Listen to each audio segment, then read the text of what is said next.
Hey, my name is Jessica Dumont, and I'm excited to present my Putting It All Together case study analysis video. In this case study, I explored the remarkable journey of Tamara Williams, a resilient young Black girl who overcame significant challenges. Tamara was born October 1st to two teen parents in San Bernardino, California. Her mother, Lisa, was 17 years old, a senior in high school with aspirations of becoming a nurse. Her father, Marcus, was 18, and he was working two part-time jobs to make ends meet. When Tamara was 5, her father left, leaving her mother to navigate life as a single parent, working as a server to support her family. Tamara spent much of her childhood with her grandmother, Terry, who was deeply involved in the church. Church became a vital part of Tamara's life, and her faith offered her comfort and a lot of strength. Tamara was an exceptionally bright child. She was reading at a 3rd grade level in kindergarten. However, she did struggle with severe anxiety, which intensified with her age. Tamara's mother did sought help for her through the church's free counseling services and through prayer. Yet, despite her anxiety, Tamara thrived academically. By her senior year of high school, Tamara was president of the National Honor Society. She earned multiple awards and graduated as valedictorian. She even secured a full ride scholarship to Howard University. Now to discuss the theory connections from my prior papers. In my prior papers, I explored theory connections through the perspectives of Max Weber, Karl Marx, and Pierre Bourdieu, each offering insights into power, inequality, and cultural capital.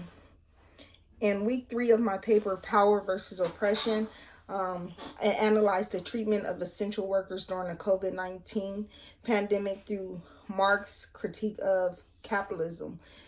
These workers were vital, but they were also undervalued, enduring unsafe conditions, which is a stark example of how capitalism prioritizes profit over people's lives and normalizes inequality.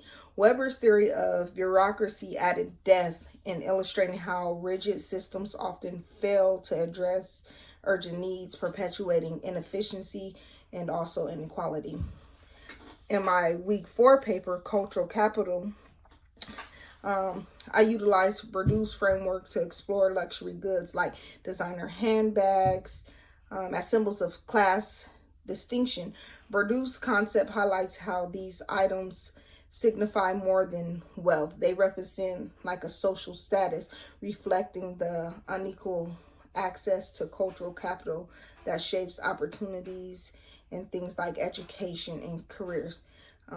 Together, these theories, Marx's critique on labor inequality, Weber's focus on systemic inefficiencies, and Bourdieu's insight into cultural hierarchies revealed the interconnected forces that sustain power and inequality within our society. Now to discuss intersectionality is a critical framework for understanding how social identities like race, gender, class, sexuality intersect to shape unique experiences of privilege or oppression.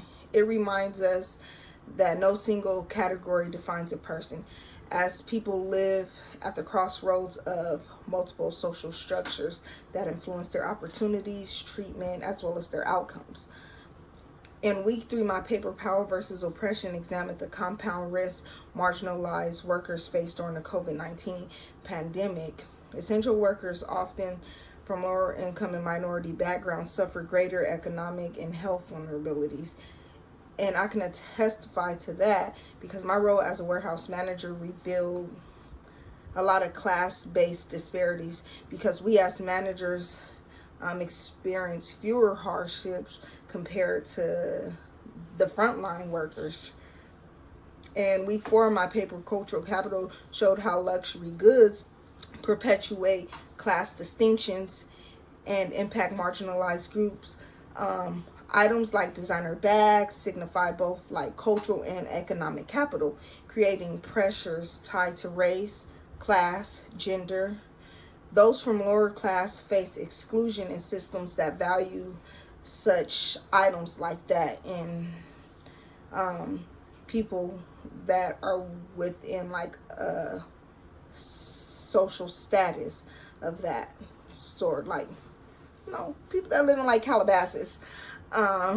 These examples highlight how intersecting identities shape access to power and resources, making intersectionality an essential lens for understanding inequality and advocating for systemic change. I was asked to discuss one new journal article I read and how those main points relate to my character, Tamara Williams. The journal article I chose was Sociological Perspectives on Racial Discrimination by Small and Pager.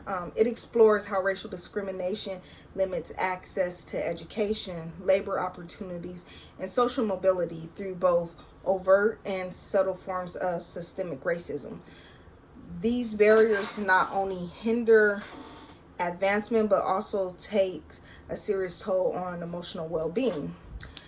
So for Tamara's experience as an African American student in a predominantly white and competitive high school reflect these challenges because despite her academic excellence, she faced stereotypes, microaggressions, and institutional biases that undermined her confidence. So growing up in poverty added even more pressures to prove her worth and amplify her struggles as well. The emotional impact of racism, as discussed in the article by Small and Pager, is evident in Tamara's isolation and perfectionism as she worked tirelessly all the time to succeed in a system that often, separated her.